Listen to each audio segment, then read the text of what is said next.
নিজেকে sexually objectify করার পরে আপনি একটা পুরুষ মানুষের কাছ থেকে আবার একটা রেসপেক্ট আশা করছেন, এটা কি ডাবল স্ট্যান্ডার্ড হয়ে যায় না? সেক্সুয়াল অবজেক্টিফাই করে সোশ্যাল প্ল্যাটফর্মে নিয়ে এসে দিচ্ছি, এরপরে আমি এক্সপেক্ট করছি আমাকে মানুষ কেন আমার কন্টেন্টে বাজে বাজে কমেন্ট করে, এবং আমরা ভাবছি এটা উইমেন এম্পাওয়ারমেন্ট, এটা আমার স্বাধীনতা, এটা আমার কনফিডেন্স, এটা আমার বোল্ডনেস। আচ্ছা, আমরা মেয়েরা তো আমাদের আত্মসম্মান বোধ নিয়ে অনেক বেশি কনসার্ন, এবং যখন আমাদের মেয়েদেরকে সেক্সুয়ালি অবজেক্টিফাই করা হয় আমরা এই জিনিসটা নিতে পারি না, আমরা প্রচণ্ড ভোকাল হয়ে যাই যে কেন আমাদেরকে এরকম করা হচ্ছে। বাট উঠতে বসতে অনেক সময় আমার কাছে খুব ইন্টারেস্টিং লাগে, এবং আমি নিজেও আসলে কনফিউশনে পড়ে যাই। এই কারণেই আজকে ভিডিওটা করা। সো যদি আপনাদের কাছে কোনো সমাধান থাকে বা আপনাদের কাছে এটার যদি উত্তর থাকে, সো ডেফিনেটলি আমি আশা করব আপনারা দিবেন কমেন্ট বক্সে। সো কোয়েশ্চেনটা আমার ওখানেই, আমরা মেয়েরা নিজেদেরকে সেক্সুয়ালি অবজেক্টিফাই করতে চাই না, বাট বর্তমানে কিছু আইটেম সং বের করা হয় যেটা আসলে সত্যি কথা পরিবার পরিজন নিয়ে দেখার মতো না, এবং এটা কমপ্লিট একটা সফট পর্ন, এবং অদ্ভুতভাবে আমরা মেয়েরাই এটাতে পারফর্ম করি, এবং যারা পারফর্ম করছি তারাই আমরা উইমেন এম্পাওয়ারমেন্ট নিয়ে অনেক ভোকাল থাকছি। সো ডেফিনেটলি আপনি এটা বলতে পারেন my body my choice, so আমার যেটা ইচ্ছা আমি সেভাবে আমার বডি এক্সপোজ করব, এক্সপ্রেস করব, বা আমার প্রফেশন আমার চয়েস। ডেফিনেটলি আপনার চয়েস, আপনি এটা প্রফেশন হিসেবে নিয়েছেন কারণ এখানে আপনি একটা হিউজ অ্যামাউন্টের টাকা ইনকাম করতে পারছেন। বাট আপনি কি এটা বুঝতে পারছেন যে আপনি নিজেকে এখানে সেক্সুয়ালি অবজেক্টিফাই করেন, এবং এটার মাধ্যমে আপনি তো চাইছেন আপনি যে অঙ্গভঙ্গিগুলো করছেন, আপনি যে ড্রেস আপ করছেন, ডেফিনেটলি আপনি একটা পুরুষকে ট্রিগার করতে চাচ্ছেন, এটা তো অস্বীকার করা যাবে না। এবং একজন নারী হিসেবে আপনি যদি বলেন না আমার কোনো পুরুষকে ট্রিগার করার কোনো ইচ্ছা নেই, পুরাই ভেগ কথা। আপনি খুব ভালো মতোই জানেন আপনি কেন এরকম অঙ্গভঙ্গি করছেন এবং কেন আপনি এই কাজটা করছেন।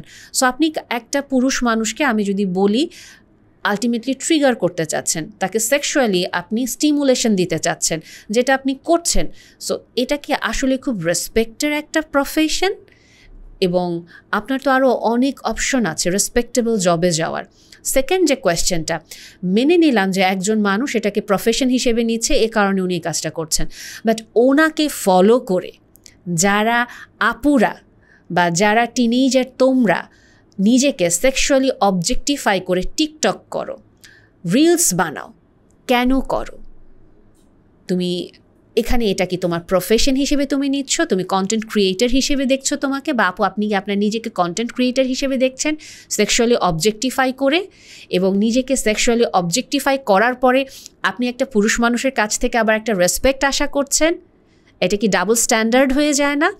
যুক্তি অনেক কিছু থাকে, ডিসকাশনের অনেক অপশন আছে, বাট আমি যদি সেন্সিবল এবং লজিক্যাল একটা পার্ট থেকে আসি, আমি একটা রিলস করছি, আমি একটা টিকটকে ভিডিও নামাচ্ছি, সেটা যে কোনো সোশ্যাল প্ল্যাটফর্মে যে কোনো কিছুতে আমি একটা ভিডিও দিচ্ছি ভালগার অঙ্গভঙ্গি করে, আমি কোনো প্রফেশন হিসেবেও এটা নেই না, এটা আমার শখ হিসেবে, বা ইভেন আমি আমার ছোট বাচ্চাকে, আমার 7 বছরের 6 বছরের বাচ্চাকে আমি এইসব নাচ শিখাচ্ছি, এইসব অঙ্গভঙ্গি করে আমি ওকে সেক্সুয়াল অবজেক্টিফাই করে সোশ্যাল প্ল্যাটফর্মে নিয়ে এসে দিচ্ছি, এরপরে আমি এক্সপেক্ট করছি আমাকে মানুষ কেন আমার কন্টেন্টে বাজে বাজে কমেন্ট করে, কেন মানুষ আমাকে দেখলে এইভাবে চিন্তা করে, আমাকে দেখা মাত্র এরকম কথা বলে, আমার মেসেজ অপশনে এইরকম মেসেজ পাঠায়। আপনি আসলে নিজের কোন পরিচয়টা প্রকাশ করছেন সোশ্যাল প্ল্যাটফর্মে? আপনি নিজেকে কিভাবে দেখাচ্ছেন? আপনি কি কখনো এটা বুঝতে পারছেন? আপনি কি এটা এক্সপেক্ট করছেন যে আপনি এইরকম অঙ্গভঙ্গি করবেন এবং মানুষ আপনার ভিডিও দেখবে না? আপনি কি এটা এক্সপেক্ট করে ভিডিও দিচ্ছেন যে মানুষ আপনার ভিডিওতে কোনো লাইক কমেন্ট করবে না? কারণ আপনার ভিডিওতে উদ্দেশ্য এটাই থাকে লাইক কমেন্ট শেয়ার দেন, নাহলে আপনি ভিডিও দিবেন কেন? আপনি তাহলে অনলি মি করে ভিডিও দিবেন। আপনি পাবলিক প্ল্যাটফর্মে যখন দিচ্ছেন ডেফিনেটলি আপনার ভিডিও যাতে স্প্রেড হয়, মানুষ যাতে আপনাকে দেখে, আপনি তো এটাই চাচ্ছেন। আপনার সম্পর্কে একটা ধারণা তো তৈরি হচ্ছে যে আমি নাচতে পারি, বা আমি এরকম অঙ্গভঙ্গি করতে পারি, বা আমি এই ফিলোসফিটা ধারণ করি। সো যখন আপনি আসলেই নিজেকে এভাবে এক্সপ্রেস করছেন সোশ্যাল মিডিয়াতে, মানুষ আপনার সম্পর্কে ওরকম ধারণাই পাচ্ছে, মানুষ আপনাকে ওভাবেই নক করছে। আপনি বলতে পারেন আমি খুব জাজমেন্টাল হয়ে কথা বলছি, বাট জিনিসটা জাজমেন্টাল হয়ে কথা বলার না, এটা জাস্ট হয়তো আপনার লজিক্যাল থিঙ্কিংয়ের জায়গাটা আমি নাড়া দিতে চাচ্ছি, যে আপনি আপনার নিজেকে কিভাবে এক্সপ্রেস করছেন এবং মানুষের কাছ থেকে আপনি আসলে কী রেসপন্স চাচ্ছেন। আপনি যখন বই পড়ে বইয়ের রিভিউ করছেন, আপনি ডেফিনেটলি ওটাই এক্সপেক্ট করবেন যে মানুষ আপনাকে ওভাবেই আইডেন্টিফাই করবে। আমি যেমন সোশ্যাল মিডিয়াতে মেন্টাল হেলথ বা সাইকিয়াট্রিক ডিসঅর্ডার বা সোশ্যাল ইস্যু নিয়ে কথা বলি, সো ওইরকম আমার এক্সপেকটেশন, এই বিষয়গুলো আমার এক্সপার্টিস, এটা নিয়ে এর জন্য আমি কথা বলছি। ঠিক একইভাবে আপনার এক্সপার্টিস তাইলে ওটাই, আপনি একটা পুরুষ মানুষকে খুব সেক্সুয়ালি ট্রিগার করে স্টিমুলেশন দেওয়া ভিডিও করতে পারেন। সো মানুষ আপনাকে আসলে কিভাবে দেখবে? আপনি মানুষকে বলছেন মানুষ আপনাকে জাজ করে, কিন্তু আপনি আসলে মানুষের থিঙ্কিং এরিয়াটাতে আপনার নিজেকে কিভাবে নিয়ে আসছেন, উপস্থাপন করছেন, আপনি কি এটা দেখছেন? আপনার নিজের কি কোনো রেসপন্সিবিলিটি নেই আপনার নিজের প্রতি যে মানুষ আপনাকে কিভাবে চিন্তা করবে? সো আপনি যে অ্যাকসেপ্টেন্স চাচ্ছেন সোসাইটির কাছ থেকে, আপনি যেই ইমেজ তৈরি করেছেন ওভাবেই আপনি অ্যাকসেপ্টেন্স পাবেন, ওভাবেই আপনার ইমেজটা থাকবে। সো এটাই আমার কনফিউশন আসলে, যে আমরা মেয়েরা আসলে কি চাচ্ছি। আমরা নিজেদেরকে সেক্সুয়ালি অবজেক্টিফাই করার পরে আবার এটা বলি কেন পুরুষরা আমাকে সেক্সুয়ালি অবজেক্টিফাই করে, নিজেরাই তো করতেছি। সো ইনফ্যাক্ট এই ছবিটা দেখেন, এটা হয়তো ট্রোল করে দেখাচ্ছে যে এটা একটা হেডফোনের ভিডিওতে একটা মেয়ের ছবি দেওয়ার দরকার কি? ডেফিনেটলি এটা একটা মেয়েই ছবিটা তুলছে। সো আমরা হয়তো বলতে পারি না এআই দিয়ে করছে, হ্যান করছে, ত্যান করছে, না সব কিছু তো এআই দিয়ে করে না। কিছু ক্ষেত্রে আমরা মেয়েরা ডেফিনেটলি এক্সপোজ করি আমাদের নিজেদেরকে, এবং ডেফিনেটলি আমরা এটা স্বেচ্ছায় করি, কারণ আমরা ফিল করি আমি যত নিজেকে এক্সপ্রেস করব তত আমার বোল্ডনেস প্রমাণ হবে, তত আমি smart enough, confident enough. But modesty বা ডিসেন্সি এটা এমন একটা জিনিস, এইগুলার অ্যাপিল কোনো দিন শেষ হবে না। এবং আপনি যদি আসলেই ওই সম্মানটা পেতে চান মানুষের কাছ থেকে, এবং আপনি যদি আসলেই এটা বিশ্বাস করেন যে না আমি একজন মেয়ে এবং আমি একজন নারী, কখনো নিজেকে সেক্সুয়ালি অবজেক্টিফাই হতে দিব না, দেন ডেফিনেটলি আপনার অ্যাক্টিভিটিসও ওরকমই হতে হবে। আপনার কাজের সাথে আপনার কথার একটা অ্যালাইনমেন্ট থাকতে হবে। যদি আপনার কাজ আর কথার কোনো অ্যালাইনমেন্ট না থাকে এবং আপনি যদি কন্টিনিউয়াসলি এরকম ভালগার ভিডিও পোস্ট করেন এবং আপনি খুব কনফিডেন্টলি নির্লজ্জতা প্রমাণ করতে চান সব জায়গায় নিজেকে, কিভাবে আপনি এক্সপেক্ট করবেন মানুষ আপনাকে ওই সম্মানটা দিবে? এবং এখানে আরেকটা পয়েন্ট আমি যদি একটু বলি, যে নির্লজ্জতা শুধুমাত্র শরীর প্রদর্শনে হয় না, নির্লজ্জতা কথার মাধ্যমে প্রকাশ করা যায়, নির্লজ্জতা মুখভঙ্গি অঙ্গভঙ্গির মাধ্যমে প্রকাশ করা যায়, নির্লজ্জতা নিজের চিন্তাধারার মাধ্যমে প্রকাশ করা যায়।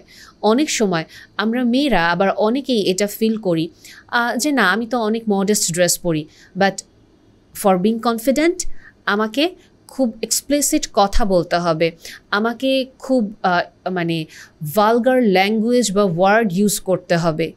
সো এই যে আমরা ভাবছি যে নির্লজ্জতা শুধুমাত্র শরীর প্রকাশ, এটা এমন না। আপনি কথার মাধ্যমে এমন কিছু নিজেকে প্রকাশ করছেন যেটা আসলে এটা প্রমাণ করে দিচ্ছে আপনি নির্লজ্জতাই প্রমোট করছেন বা আপনি ভালগারিজম প্রমোট করছেন। আপনার অঙ্গভঙ্গি, আপনার মুখভঙ্গির মাধ্যমে আপনি ওটা এক্সপ্রেস করছেন। এবং সরি টু সে, আমি এটা অনেককেই দেখি যে ওনারা বলেন যে আমার কি দোষ, আমি তো আসলে কিছু করি নাই, বা মানুষ আমাকে কেন এভাবে ট্রিট করে। বাট অনেক ক্ষেত্রে একটা মেয়েদের ফিমেল গ্যাদারিং বা যে কোনো সোশ্যাল গ্যাদারিংয়ে মেয়েরাই অকওয়ার্ড ফিল করে যায়, এরকম কিছু মানুষ থাকে, কিছু মেয়ে থাকে। এটা মেয়েরা আপনারা অস্বীকার করতে পারবেন না, কারণ আমি নিজেও মেয়ে এবং ফিমেল গ্যাদারিংগুলোতে কী হয় এগুলো আমরা খুব ভালো মতো সবাই জানি। সো কিছু মেয়ে ডেফিনেটলি এরকম থাকে যেখানে আমরাই অকওয়ার্ড সিচুয়েশনে পড়ে যাই মেয়েরা, যে ও এইভাবে কেন কথা বলছে, বা এরকম ভালগার জিনিসটা ওয়ার্ডিং সে কেন শো করছে, বা এরকম অঙ্গভঙ্গি কেন সে শো করছে। সেটা অফিসে হতে পারে, সেটা শুধুমাত্র বাসায় হতে পারে, সেটা বাইরে হতে পারে, যে কোনো জায়গায় হতে পারে। সো আলটিমেটলি আমরা নিজেদেরকে একটা ডাবল স্ট্যান্ডার্ড হিসেবে নিয়ে আসছি। আমরা মুখে বলছি একটা, করছি একটা, কিন্তু আমাদের এক্সপেকটেশন থাকছে আরেকটা। সো এটা হাই টাইম আমাদের একটা রিয়েলিটি চেক আসা উচিত যে আসলে আমার যেটা এক্সপেকটেশন মানুষ আমাকে দিবে, আমি কি ওই রকম কথা, কাজে, আচার আচরণ, অঙ্গভঙ্গিতে অ্যালাইনমেন্টে আছি নাকি। যদি আমি ওটা না থাকতে পারি, দেন আমাকে আসলে রেসপন্সিবিলিটি নিতে হবে। সবসময় মানুষকে ব্লেম করে লাভ নাই যে আপনি কেন আমার দিকে এভাবে তাকাইলেন, আপনি কেন আমাকে এই কথাটা বললেন, আপনি কেন এরকম কমেন্ট করলেন, আপনি কেন আমার সাথে এরকম আচরণ করলেন। ডেফিনেটলি ছেলেরা ভুল থাকে, আমি এখানে ছেলেদের কোনো তরফদারি করতেছি না, ছেলেরাও ভুল থাকে, ছেলেদেরও এখানে অনেক দোষ থাকে। আলটিমেটলি দোষ তো থাকেই, তারা আসলেই খারাপ কাজ করে, এখানে আমি ছেলেদের কোনো সাফাই দিচ্ছি না, ছেলেরা তো আসলে ধর্তব্যের বাইরেই, তারা আসলেই তো দুষ্ট। বাট আমরা মেয়েরাও তো আসলে কিছু রোল প্লে করতেছি, আমরা তো আস্তে আস্তে লজ্জাটা ভেঙে দিচ্ছি, আমরা তো সফট পর্নগুলো তৈরিতে হেল্প করতেছি, এবং আমরা তো স্টিমুলেশনগুলো দিচ্ছি ডেলিবারেটলি। এটাকে আমরা আসলে ডিনাই করতে পারবো যে আমরা মেয়েরা এগুলো করছি না? আমরা করছি, এবং আমরা ভাবছি এটা উইমেন এম্পাওয়ারমেন্ট, এটা আমার স্বাধীনতা, এটা আমার কনফিডেন্স, এটা আমার বোল্ডনেস। বাট এটা করার পরে আমরা কি আসলে ট্রু সেন্সে, এবং আমরা কি আসলে শিকড়টায় যাচ্ছি যে আমরা এটা কেন করছি এবং করলে কি এফেক্ট আসবে না, আমরা ওটা দেখি না। ইনফ্যাক্ট আমরা নিজেই বুঝি না যে আমি নিজে কি চাই, আমার জাস্ট করার দরকার, আমি করে যাচ্ছি। এবং অনেকে এই কারণে করে, জাস্ট ট্রেন্ডে থাকার জন্য করে। আমি ট্রেন্ডি হতে চাই, আমি ভাইরাল হতে চাই, এবং আমি ওই লাইমলাইটে থাকতে চাই, অ্যাটেনশন পেতে চাই, আমি ফেমাস হতে চাই, আমার ফেম দরকার, আমার মানি দরকার। বাট সে দিন শেষে আমি যদি সম্মান না পাই, মানুষ যদি আমাকে ওই রেসপেক্ট না দেয়, আমি হাহাকার শুরু করি, আমি মানুষকে ব্লেম করা স্টার্ট করি, সবাইকে টক্সিক বানাই দিই। সো এটা হাই টাইম আমাদের নিজেদের প্রতি আমাদের নিজেদের আঙুল তুলতে হবে।